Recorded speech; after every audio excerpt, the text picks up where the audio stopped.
இன்னைக்கு நம்ம 11 ஒரு 15 வசனங்கள் நம்ம வாசிப்போம். அவர் இவைகளை கேட்டுக்கொண்டிருக்கையில் அவர் எருசலேமுக்கு சமீபமாய் வந்தபடினாலும் தேவனுடைய ராஜ்யம் சீக்கிரமாய் வெளிப்படும் என்று அவர் நினைக்கும்படிக்கு அவர் ஓமையை சொன்னார். பிரபுவாகிய ஒருவன் உன் ராஜ்யத்தை பெற்றுக்கொண்டு திரும்பி வரும்படி தூர தேசத்துக்கு போக புறப்பட்டான். புறப்பட்ட போது அவர் தன் ஊழியக்காரன் 10 பேரை அழைத்து அவரிடத்தில் 10 ராத்தல் கொடுத்து தன்னிடத்தில் தீவிரமாக வாங்கியிருந்த அந்த ஊழியக்காரனிடத்தில் அவனவன் வியாபாரம் பண்ணி இவ்வளவென்று அறியும்படி அவர்கள் தன்னிடத்தில் அழைக்க வர சொன்னான். போது அங்க நம்ம கற்றுக்கொள்ளுகிற காரியம் என்னவென்று சொன்னால், தேவனுடைய ராஜ்யம் தாமதமாகிறது. அப்ப அந்த தேவனுடைய ராஜ்யம் தாமதமாகிறதுனால அந்த ராஜாதி ராஜா நம்ம எல்லாருக்கும் ஈக்குவலா கொடுத்திருக்கார். சொல்லுங்க, எல்லாருக்கும் ஈக்குவலா கொடுத்திருக்கார். அதாவது மத்தேயு சுவிசேஷத்துல நம்ம 25ஆம் அதிகாரத்துல வாசிக்கும் போது, அந்த 25ஆம் அதிகாரம் 11 30 வரைக்கும் வாசிக்கும் போது அங்க தாளந்தை கொடுக்கிறார். அந்த தாளந்து கிட்டத்தட்ட 15 வருஷம் 20 வருஷம் மொத்தமா சேர்த்து வருகிற சேலரியை கொடுத்திருக்காரு. அத ஒருத்தனுக்கு 5, ஒருத்தனுக்கு 2, ஒருத்தனுக்கு 1 அப்படின்னு சொல்லி பிரிச்சு கொடுத்தார். அதோட கான்டெக்ஸ்ட் வேற. அவர் பாடுபட போவதற்கு முன்பதாக இந்த வரங்களை நான் என்ன பண்றேன், உங்க எல்லாருக்கும் கொடுக்கிறேன், அதை எனக்காய் பயன்படுத்துங்கள் என்று சொல்லி அவர் யாருக்கு அதை சொல்லி கொடுக்கிறார் அப்படின்னு சொன்னா, அதை வெறும் சீஷர்களுக்கு மாத்திரம் சொல்லி கொடுக்கிறார். மத்தேயு சுவிசேஷம் 25ஆம் அதிகாரம் அங்க தாளந்தை பத்தி அவர் சொல்லும் போது, அந்த தாளந்தை தனியா சீஷர்களுக்கு தனிமையில் இருக்கும்போது அதை சொல்லி கொடுக்கிறார். ஆனா இதை பப்ளிக்கா ரோட்ல எருசலேமுக்கு தேவன் போகிற வழியில 1ஆம் வசனம் 11ஆம் வசனத்தை பாருங்க. எருசலேமுக்கு போகிற வழியில இதை என்ன பண்றாரு, எல்லாருக்கும் சொல்றாரு. சீஷர்களும் இருக்கிறாங்க, பப்ளிக்ல இருக்கிறவங்களும் இருக்கிறாங்க, பெரிய கிரவுட் இருக்கிறத நம்ம பார்க்க முடியும். இது மத்தேயு சுவிசேஷத்துல சொன்னது கடைசி நாட்கள், அதாவது எண்ட் டைம்ஸ்ல வருகிற அந்த கேள்விக்கு தேவன் பதில் அளிக்கிறத நம்ம பார்க்க முடியும். ஆனா இங்க பாத்தீங்கன்னா நிறைய பேர் என்ன நினைச்சிட்டு இருக்காங்கன்னா, அவருடைய ராஜ்யம் இந்த பூமியிலே வந்துரும், அவருடைய ராஜ்யம் இந்த பூமியில வந்துரும், ரொம்ப நாள் ஆகாது, உடனே வந்துரும் சொல்லி தப்பா நினைச்சிட்டு இருக்கவங்களுக்கு தேவன் பதில் கொடுக்கிறத நம்ம பார்க்க முடியும்.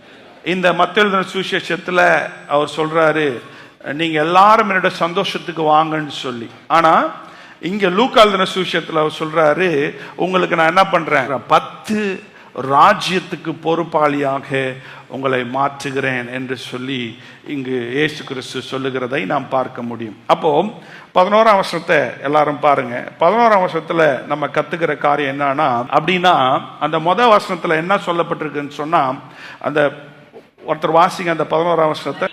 அவர்கள் இவைகளை கேட்டுக்கொண்டு இருக்கையில், கொஞ்சம் கவனிங்க, எங்க போயிட்டு இருக்காரு, எருசலேமுக்கு சமீபமா இருக்கிறதுனாலும் தேவனுடைய ராஜ்யம் சீக்கிரமாய் வெளிப்படும் என்று அவர்கள் நினைத்தபடினாலும், அவங்க எல்லாரும் இந்த வசனத்தின்படி என்ன எதிர்பார்த்துட்டு இருக்காங்கன்னா, இப்ப அவர் எருசலேமுக்கு போயிட்டு அந்த எருசலேமில் பஸ்கா பண்டிகை கொண்டாடும் போது அங்க அவரை ராஜாவா தன்னை வெளிப்படுத்தி ஜனங்களை எல்லாம் ஆளுகை செய்ய ஆரம்பிச்சிடுவார். ஜனங்களுக்கு இப்போ என் ராஜ்யம் இல்லை அப்படின்றத புரிய வைக்கிறதுக்காக தான் இந்த உவமையை இயேசு கிறிஸ்து சொல்லுகிறார் என்பதை இந்த 1ஆம் வசனம் சொல்லுகிறது. எல்லாரும் அந்த 11ஆம் வசனத்தை பாருங்க. எதுக்காக இந்த உவமையை சொல்றாரு?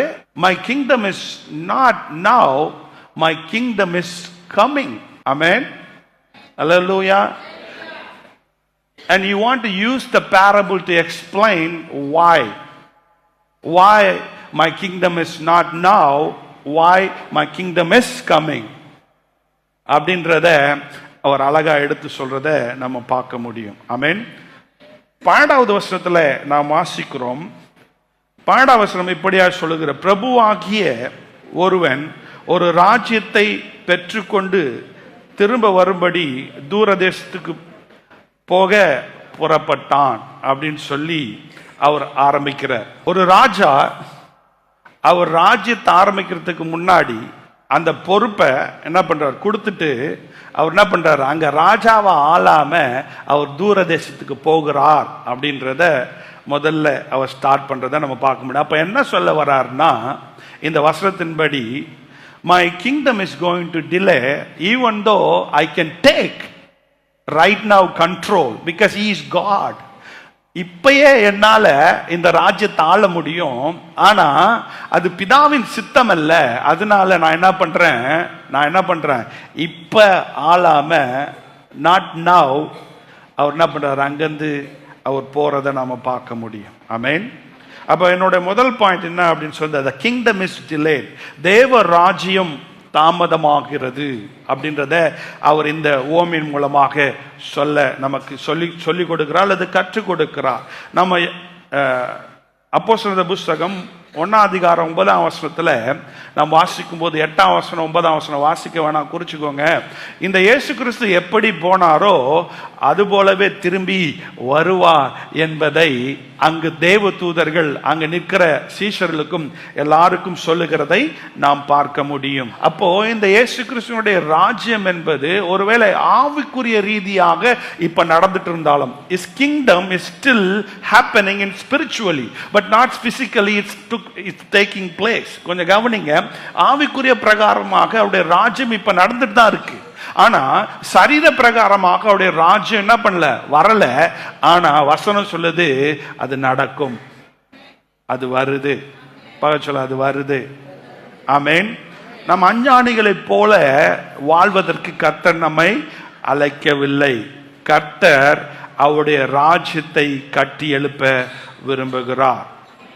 அப்போஸ்தலர் புஸ்தகம் 1:11 வாசிக்கிறோம். அதாவது இந்த இயேசு கிறிஸ்து எப்படி போறாரோ அப்படி மீண்டும் வரப்போகிறார். ஆமென்.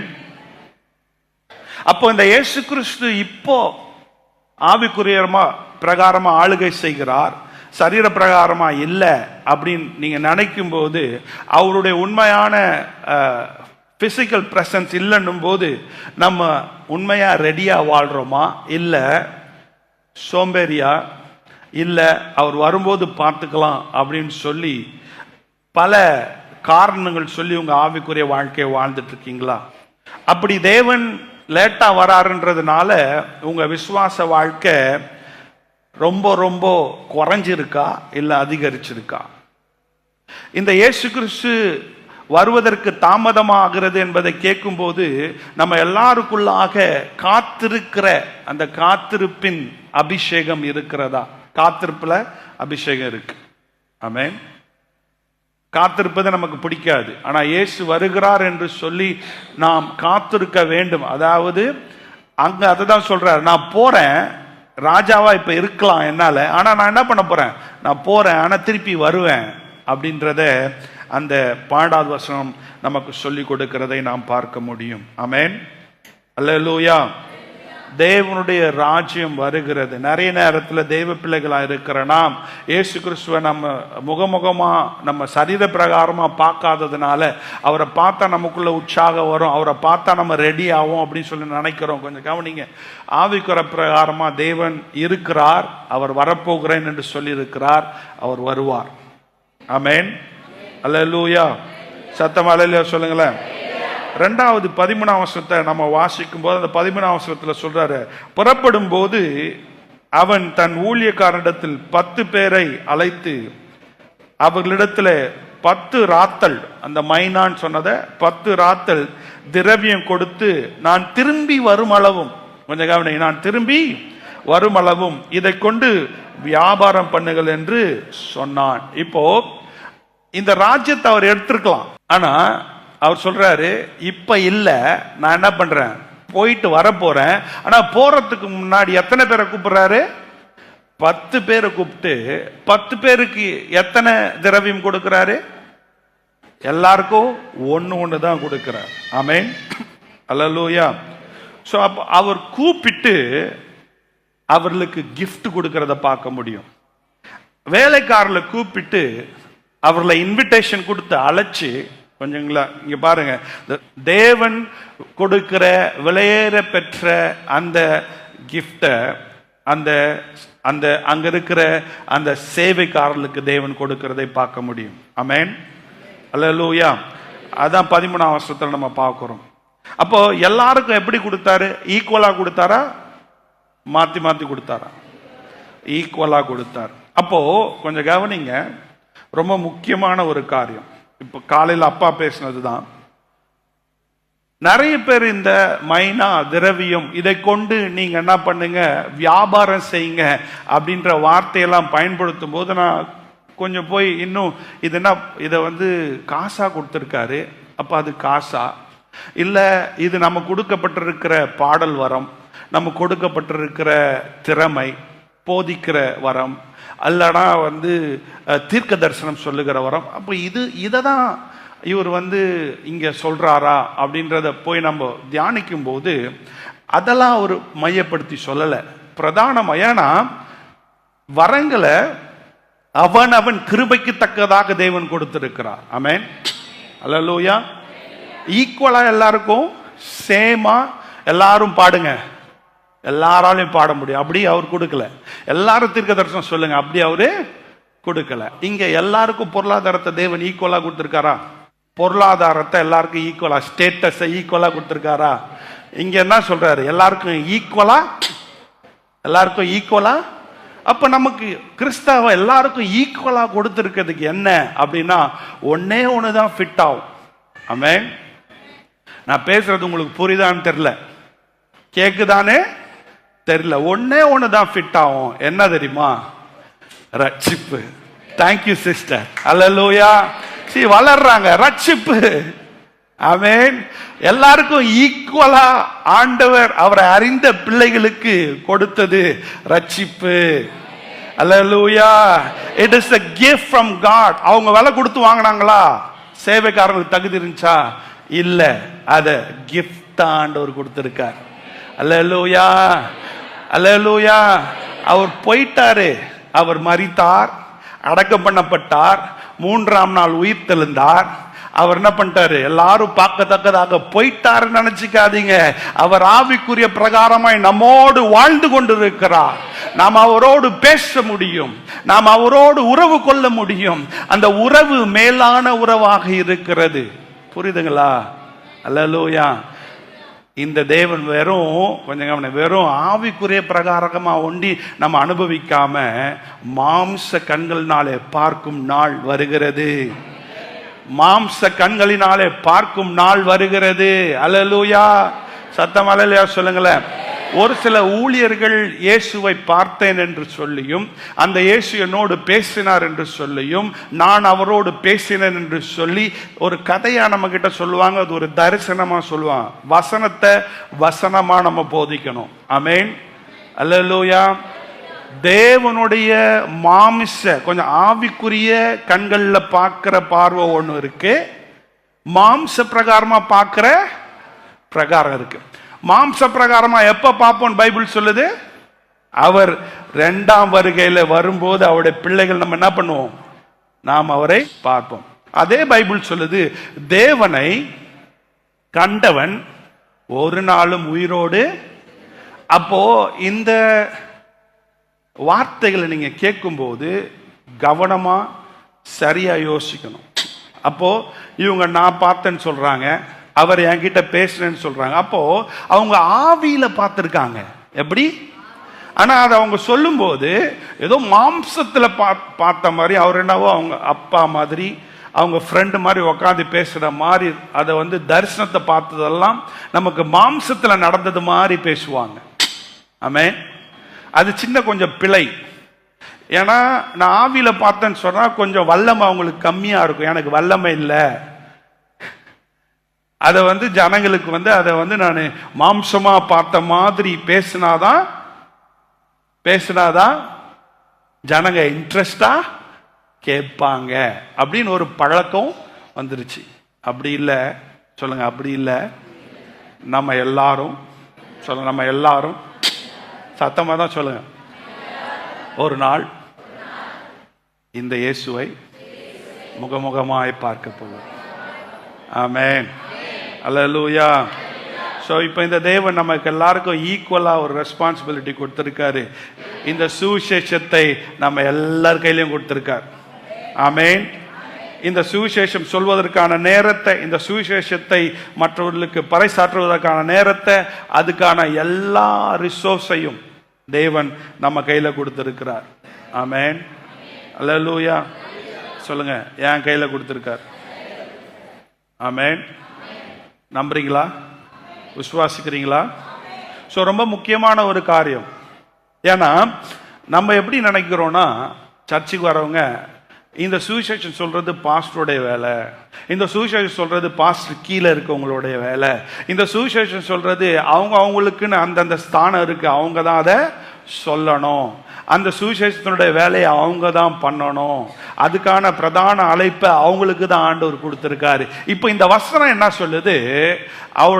அவரால் அழைக்கப்பட்டிருக்கிற எல்லா சேவைக்காரர்களுக்கும் தேவன் இந்த சுவிசேஷத்தை சொல்வதற்கு, இந்த சுவிசேஷத்தை அறிவிப்பதற்கு நம்மை வைத்திருக்கிறார். அல்லேலூயா. அப்போஸ்தலனாகிய பவுல் சொல்றார், ரோமருக்கு எழுதின நிருபம் 1ஆம் அதிகாரம் 16ஆம் வசனத்துல, நான் இந்த சுவிசேஷத்தை குறித்து வெட்கப்படேன். இந்த சுவிசேஷத்தை குறித்து யாரெல்லாம் இந்த சுவிசேஷம் சொல்றதுக்கு வெட்கப்படுறீங்க?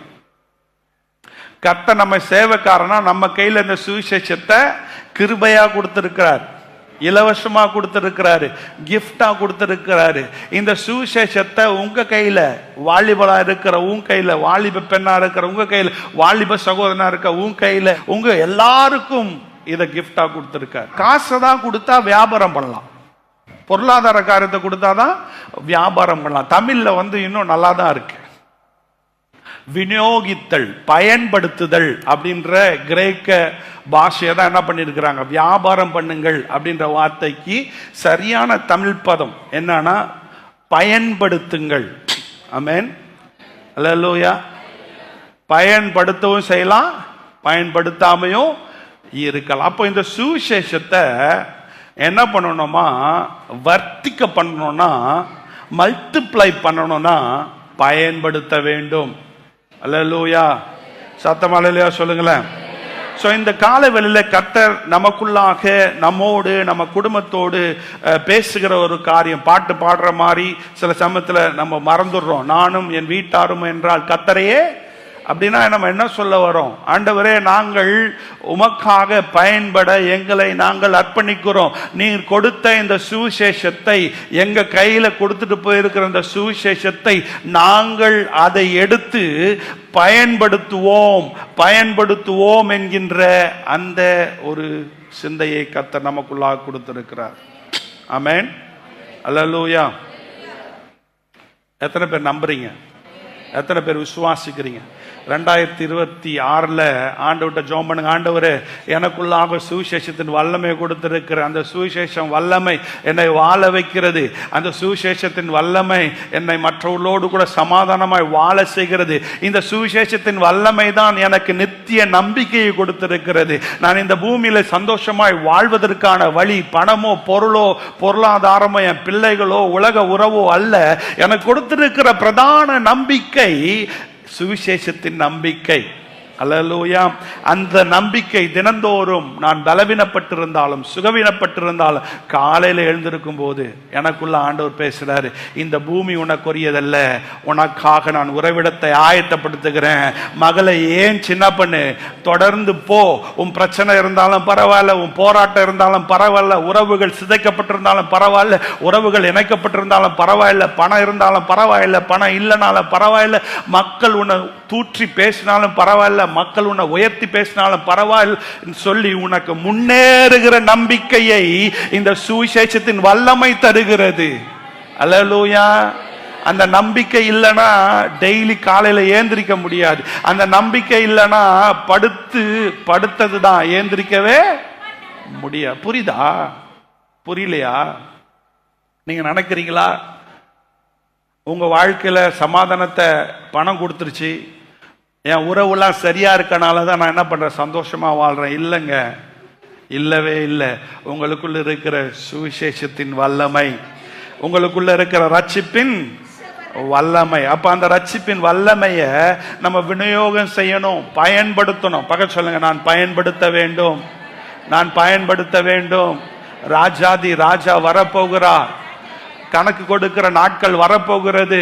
எல்லாருக்கும் ஈக்குவலா கொடுத்திருக்கார். வெறும் பாஸ்டர் கொண்டு கொடுக்கல, சுவிசேஷர்கள் கொண்டு கொடுக்கல, பாட்டு பாடுறவங்களுக்கு கொண்டு கொடுக்கல, உங்க எல்லார் கையிலையும் கொடுத்திருக்கிறார். சொல்லுங்க, என் கையில கொடுத்திருக்காரு. ஆமென். தகுதியற்ற என்னை கர்த்தர் அழைச்சிருக்கிறாரு. தகுதியற்ற என்னை சேவைக்காரனாக கர்த்தர் அழைத்திருக்கிறார். சுவிசேஷ பாரம், சுவிசேஷத்தின் வல்லமையின் தாக்கம் நம்மை தாக்கட்டும்.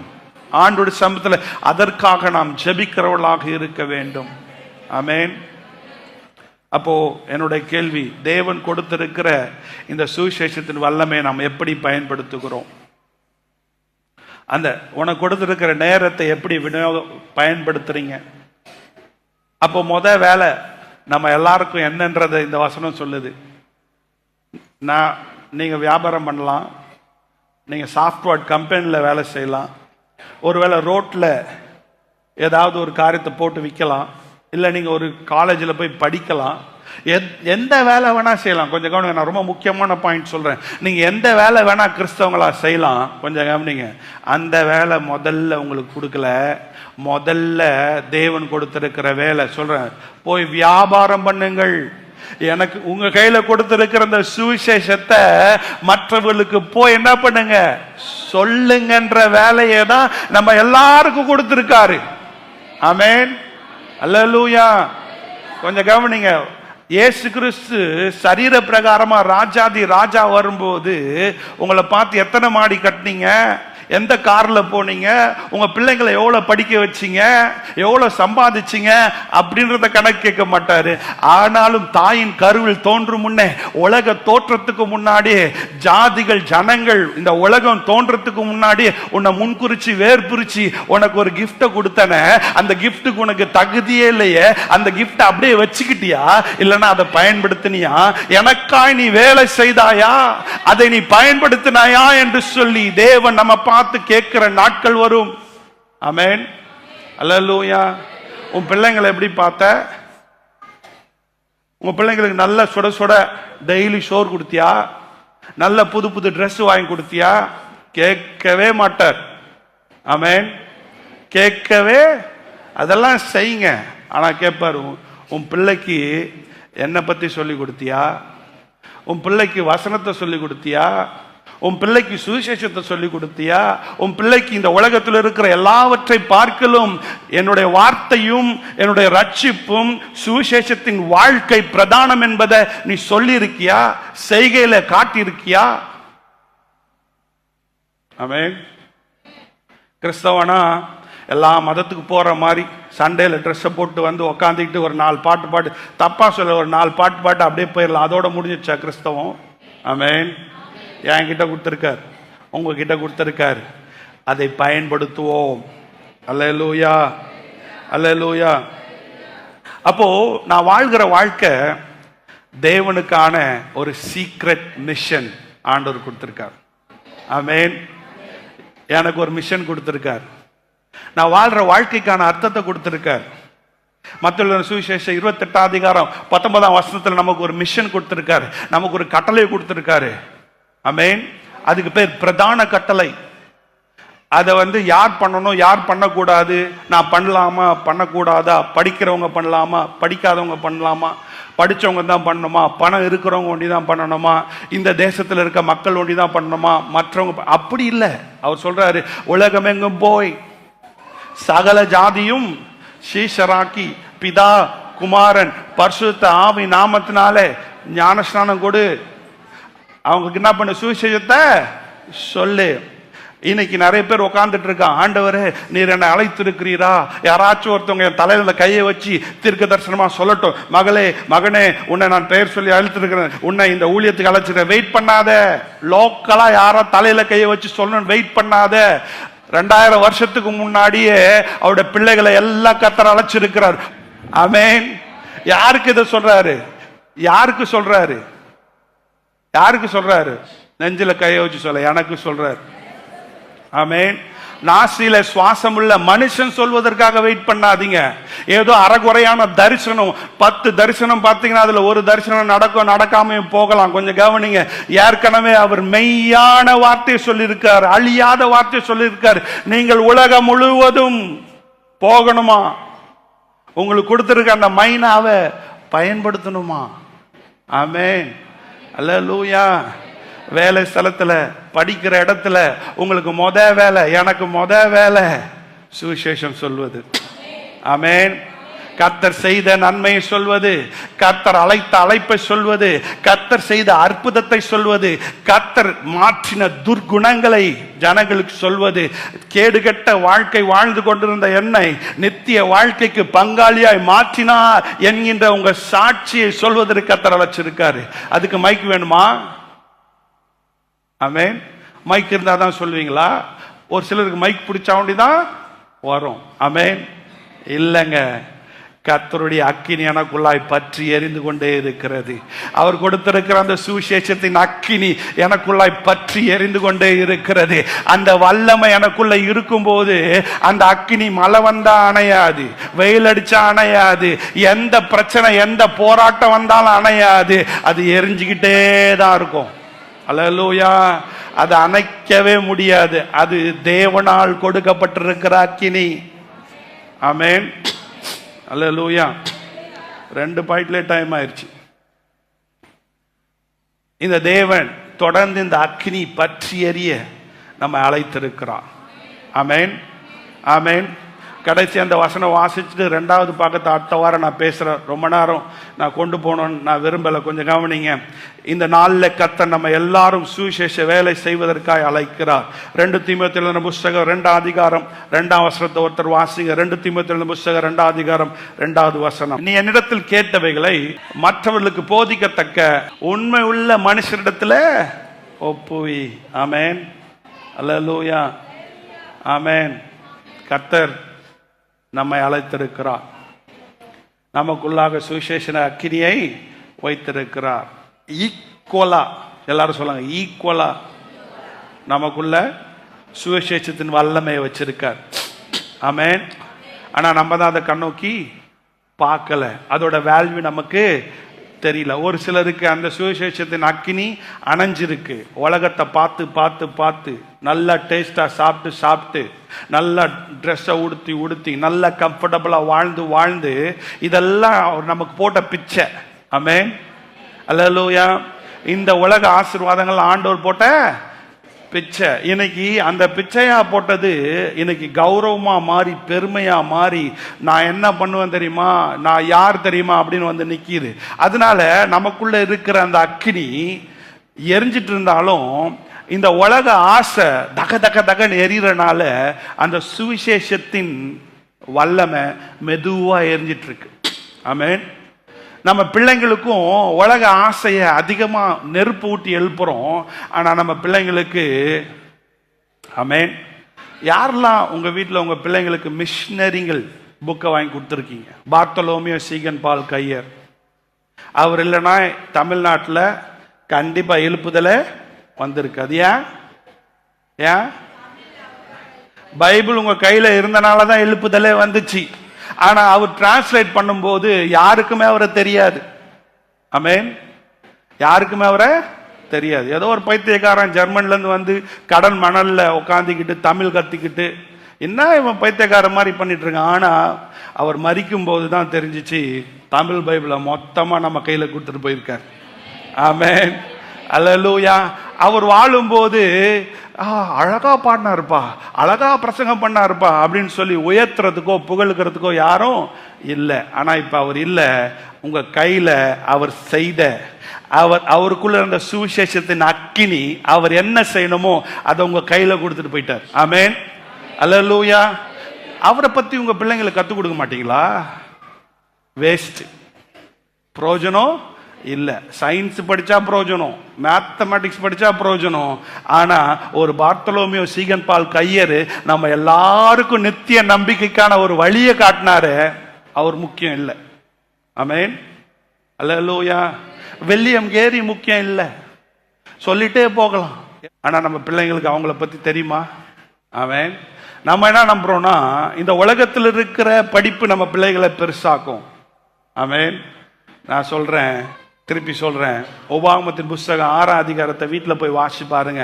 இன்றைக்கும் இஸ்ரவேலர்கள் ஞானவான்களா இருப்பதற்கு காரணம், சிறு வயதிலிருந்து இஸ்ரவேலர்கள் 12 வயசு முடிக்கிறதுக்கு முன்னாடியே முழு தோரா அப்படின்னு சொன்னா ஆதி ஆகமும், யாத்திராகமும், லேவியராகமும், எண்ணாகமும், உபாகமும், இந்த 5 புத்தகங்களை அவங்க மனப்பாடம் பண்ணணும். எத்தனை வயசுக்கு முன்னாடி? 12 வயசுக்கு முன்னாடி. ஆமென். அல்லேலூயா. அப்போ அந்த புக்கில் என்ன இருக்கு? அந்த புக்கில் என்ன இருக்கு? உலகத்தில் இல்லாத எல்லா ஞானமும் அந்த புக்கில் இருக்கு. இன்னைக்கும் இஸ்ரவேலர்கள் ஞானவான்களா இருப்பதற்கு காரணம், இன்னைக்கு எல்லாத்துலயும் அவங்க அட்வான்ஸா இருக்கிறதுக்கு காரணம் என்னன்னு சொன்னா தேவனுடைய வார்த்தை. அல்லேலூயா. எல்லாத்தையும் கத்து கொடுங்க, ஆனா அது எல்லாத்துக்கும் மேல தேவனுடைய வார்த்தை வச்சு கத்து கொடுங்க. உங்க வாழ்க்கையில மெய்யான விடுதலையை நாம் பார்க்க முடியும். ஆமென். அல்லேலூயா. அப்ப சுவிசேஷத்தின் வாஞ்சியை நமக்குள்ள கொடுத்திருக்கார், சுவிசேஷத்தின் அக்கினியை நமக்குள்ள கொடுத்திருக்கிறார். ஸோ இருக்கிற இடத்துல எழுந்து நின்று, ஆண்டவரே எனக்குள்ளாக இந்த அக்கினி இருக்கு, அது எதுக்காக நான் பயன்படுத்துறேன்? நான் சொல்லியிருக்கேன் உங்களுக்கு ஏற்கனவே, இந்த தேவன் வரும்போது இந்த உலகத்தில் நம்ம என்ன பண்ணோம், இந்த உலகத்தில் என்ன கட்டணும் அப்படின்றதெல்லாம் அவர்லாம் கணக்கு கேட்க மாட்டார். ஆமென். அல்லேலூயா. அல்லேலூயா. ஒன்னே ஒண்ணுதான், அவருடைய ராஜ்யத்துக்காக செய்யற எல்லாத்தையும் கர்த்தர் கணக்குல வச்சிருக்கார். ஆமென்.